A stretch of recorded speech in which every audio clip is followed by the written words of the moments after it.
In today's video, I'm going to teach you how to create a subdomain and upload your website files on Hostinger. Now let's dive right in.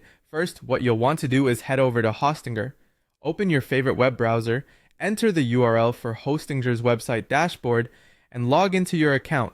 It's quite intuitive, but if you're new, make sure you navigate to the dashboard where all your websites are managed. Once you're in Hostinger's dashboard, you'll see a menu option labeled Domains. Go ahead and click on that. It's remarkably straightforward, and you should have no trouble finding it. After doing so, you'll be presented with the option to view your domain portfolio. This is where all your domains are listed. Here, you'll want to select the domain with which you wish to create the subdomain. Click on Manage next to that particular domain. Next, you'll need to navigate to the DNS or name server section.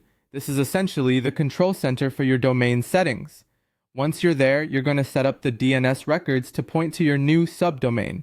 You will have several options for DNS record types such as A, MX, A, CNAME, SRV, TXT, and CAA. Today, we are focusing on creating an A record. The A record connects your domain or subdomain to its IP address. Now, within the same section, locate the name box. This is where you'll specify your subdomain name. It's important to ensure that the name is unique and follows best practices for the subdomain naming. Make it meaningful so you can easily remember it. After entering your desired subdomain name, you'll need to enter the IP address in the field provided. This is the address that your subdomain will point to. An accurate IP address ensures that the traffic is correctly routed to your server or hosting service. Finally, adjust the TTL setting. TTL stands for time to live, and it specifies how long DNS records should be cached by your machine. Once you've fine-tuned all these settings, click on Add Record to finalize the creation of your subdomain. And there you have it. Your subdomain is now up and running. To upload your website files, go back to Hostinger's dashboard and click on the Edit Website button for the subdomain you've just created. This will take you into the website builder environment.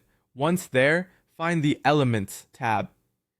This handy feature allows you to add various components to your site, such as images or galleries. You can start uploading your files and customizing the design to match your vision. And there you have it.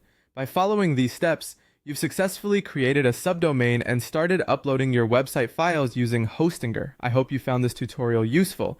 Thank you for joining me today, and happy website building!